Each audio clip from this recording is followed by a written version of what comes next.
Throughout the 19th century, Americans dreamed of a railroad running from the East Coast to the West Coast. The towns and cities of the East had already established railroads, however the West was scarcely developed. The few settlements that were across the West were vastly spread and isolated by their remote location. A transcontinental railroad became a possibility with America's prosperity following the gold rush. Abraham Lincoln signed the Pacific Railway Act on July 1, 1862, which hired two companies to build the Transcontinental Railroad. Firstly, the Union Pacific, which would build westward from Omaha, Nebraska, and then the Central Pacific, traveling eastward from Sacramento, California. Each company was in a race against the other to cover more land and earn more money. When the Union Pacific and the Central Pacific tracks met at Promontory Point on May 10, 1869, it had taken 6 years and over 20,000 workers to build the 2,850 kilometers of track that became the first transcontinental railroad. Asa Whitney, a strong supporter of the idea of a transcontinental railroad early in the 19th century, believed that the railroad would be the ultimate industrial vessel by which manifest destiny could be carried out. Manifest destiny was the consensus that it was the destiny of the United States to expand from the cluster of colonies on the East Coast to cover North and some of South America. Many believed it was their divine right to expand and spread Anglo-Saxon Christian society over America. Whitney wrote, "You will see that it will change the whole world. It will bring the world together as one nation, allow us to traverse the globe in 30 days. Civilize and Christianize mankind, and place us in the center of the world, compelling Europe on one side and Asia and Africa on the other to pass through us." 1845. Manifest destiny became a powerful motivation for the Easterners to settle the West and build the railroad that would unite the continent. The Transcontinental Railroad improved speed of travel and ease of access to the West and the West Coast. Trips to San Francisco that once took months could now be completed in a few days. The Transcontinental Railroad was an important milestone in American history, as it united the continent from east to west coast, making America more centralized and synchronized, shrinking distance and encouraging commerce. The timing was perfect for a transcontinental railroad to be built.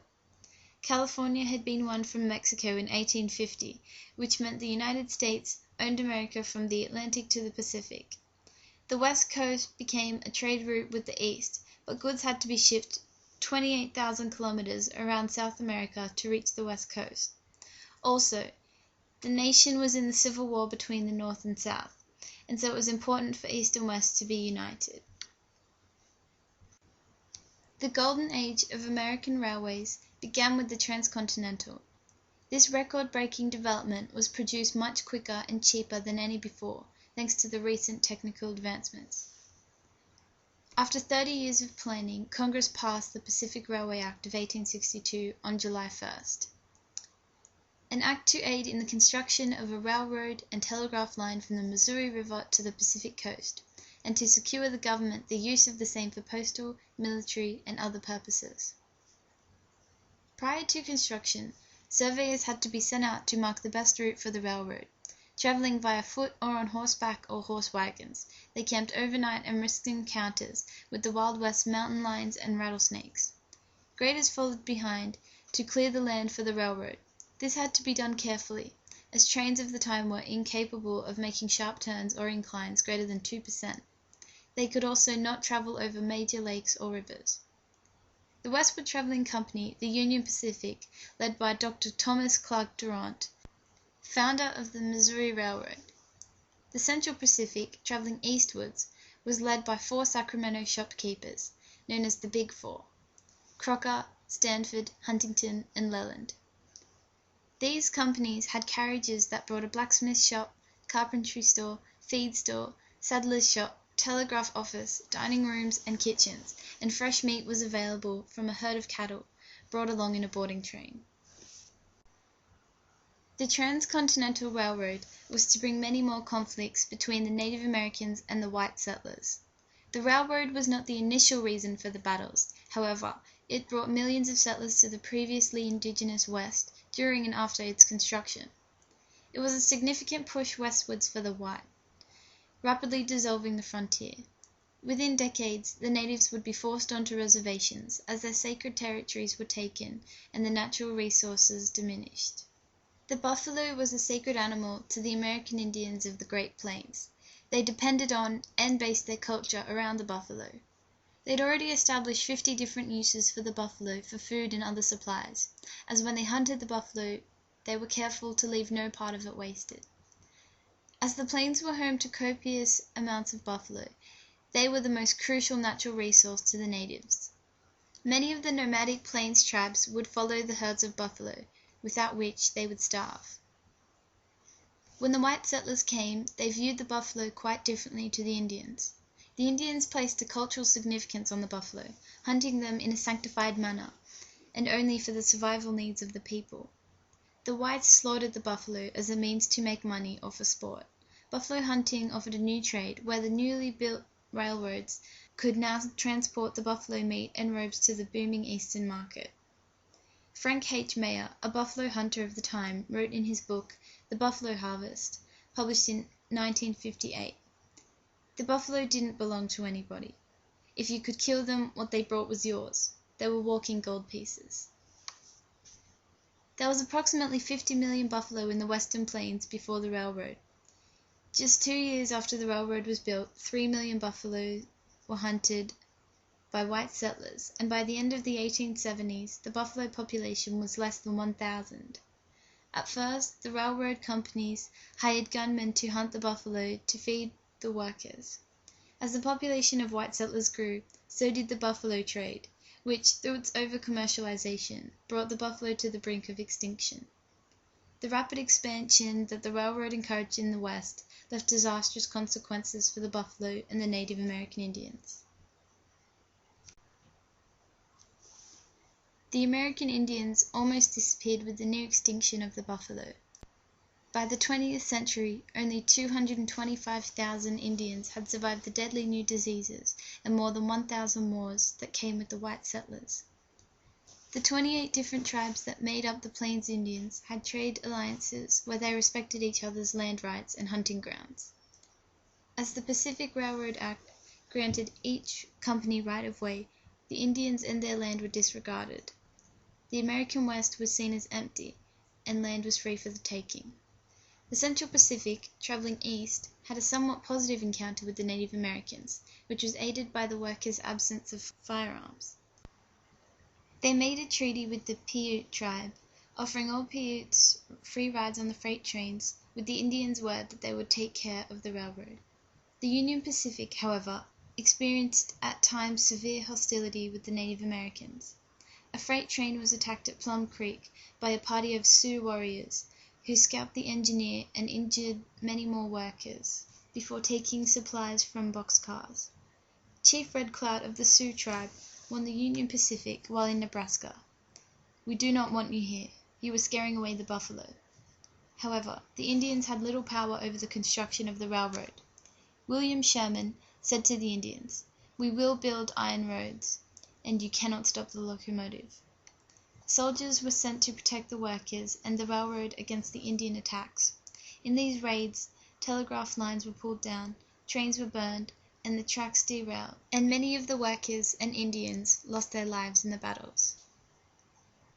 General Dodge of the Union Pacific stated that, "In making the surveys, numbers of our men, some of them the ablest and most promising, were killed, and during construction our stock was run off by the 100, I might say by the 1,000.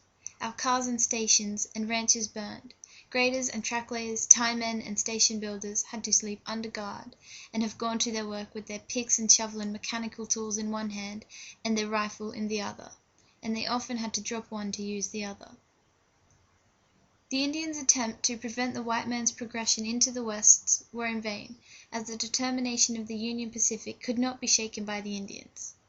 The iron horse would still make its way through the West, and bring with it white civilization. While the Union Pacific was working on ways to deal with the Native Americans, the Central Pacific had other problems to face. The slow but difficult work made holding on to workers a challenging task for the Central Pacific. With threats of a workers' strike, and many leaving because of the back-breaking labor or the hopes of better chances in the gold and silver mines, Charles Crocker, the man in charge of construction on the Central Pacific, began to discover that his Irish-dominated workforce was unreliable. Crocker had the idea to send Chinese workers over to the railroad from the California gold mines. His assistant, James Harvey Strobridge, argued that the Chinese were too small and frail for the railroad, but Crocker replied, "They built the Great Wall of China, didn't they?" 50 Chinese were hired as a trial, and after displaying their impressive discipline and surprising strength, 2,000 more were immediately sent from San Francisco. The Chinese were productive workers, and their diets made them healthier and less vulnerable to disease than the Irish. As Crocker could pay the Chinese considerably less and use them for the more dangerous work, he began advertising in China for more workers. By 1865, more than 90% of the Central Pacific workforce was Chinese. They came to be called Crocker's pets. In 1865, tunneling through the solid granite of the Sierra Nevada with hand tools put construction back to 15 centimeters per day. The Chinese used black powder to blast through. Each day hundreds of kegs were ignited. The smaller men were lowered over cliffs in woven baskets to set off dynamite in the rock. The Central Pacific were also put back with the difficult accessibility of supplies. The construction materials, including rails, spikes, and ties, had to be sent from the east, taken around the southernmost tip of South America to reach California, and then be taken along the railroad track to the workers. As many delays resulted in accidents during shipping, Crocker told his workers to preserve materials, often only laying down 7 spikes to every 10 rails. After passing the dangers of the explosives in the Sierra Nevadas, the cruel winter of 1867, whose snowstorms would attack for weeks at a time, left many bodies snowed under, contributing to the estimated 1,500 Chinese who died working for the Central Pacific. The snow dumped on the tracks damaged the completed rails, and the weather conditions made supplies more difficult to deliver. After the Central Pacific got through the high Sierras, they were laying tracks more rapidly, and got up to a record rate of up to 10 miles per day. As the Union Pacific and Central Pacific gained speed in their production of the railroad, the race to cover more miles led to hostile rivalry between the work gangs, who often tried to sabotage each other's railroad. When Congress became aware of this, they intervened and picked a rendezvous point, Promontory Summit, Utah Territory, on May 10, 1869. The tracks were joined, and celebration rang throughout the country, as the final spike, an 18-ounce solid gold spike inscribed with "The Last Spike," was driven at Promontory Summit. From 1863 up to the railroad's completion in 1869, the Central Pacific Railroad had built 689 miles of track, and the Union Pacific had built 1,086. A New York Times article from May 21, 1869 reads, "Promontory, Utah, Monday, May 10th. The long-looked-for moment has arrived. The construction of the railroad is un fait accompli. The inhabitants of the Atlantic seaboard and the dwellers on the Pacific slopes are henceforth emphatically one people." Following the completion of the railroad, the companies sold land to the settlers that was given to them by the government to bring customers for the freight trains. Thousands of settlers poured into the new boom towns that had arisen during and after the railroad's production. The western states began to compete with each other for residence. Europeans who saw America as a land of opportunity poured into the West, where they could own vast lands to establish their own farms. A web of rail lines emerged across the West, as by the 1890s the westward movement was completed and the frontier ceased to exist. The Transcontinental Railroad transformed the American way of life forever. Through the connection between the east and west coasts the railroad created, the United States ultimately became a continental nation. American business flourished as the white settlements expanded throughout the nation. The expansion and settlement of North America progressed with the railroad, pushing the frontier further westward until America had been conquered. This engineering marvel illustrated a nation's determination for development and their capacity for greed. The plains, mountains, and desert west of the Mississippi River became home for a new culture, while another was destroyed.